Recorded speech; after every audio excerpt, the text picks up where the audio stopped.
original. Prenons maintenant la route d'Aigues-Mortes. Aigues-Mortes et ses salins du Midi, c'est rare, mais dans cette ville du littoral gardois, la zone de production de sel est ouverte au public. De quoi découvrir le travail des hommes, bien sûr, mais aussi des milliers d'oiseaux et des plantes endémiques. Reportage de Christophe Monteil et Philippe Barre.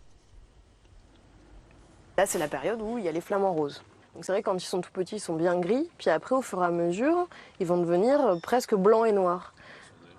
Nous sommes dans l'un des plus grands salins d'Europe, 9000 hectares, la superficie de Paris intramuros, dédiée au sel, mais pas seulement. Dans l'esprit général, c'est salin égale aridité et donc aucune faune, aucune flore. Alors que c'est vrai qu'en fait, c'est extrêmement riche parce que c'est une zone humide déjà. Donc qui contient beaucoup d'eau et du coup qui est vraiment une vraie réserve de nourriture pour un tas d'espèces. Donc beaucoup d'oiseaux, mais aussi beaucoup de mammifères. Des mammifères et 200 espèces d'oiseaux sur une année, un lieu riche en faune et flore, même si après 2 heures de visite, pour cette famille venue de Belfort, pas si facile de se souvenir des noms. Le flamant rose.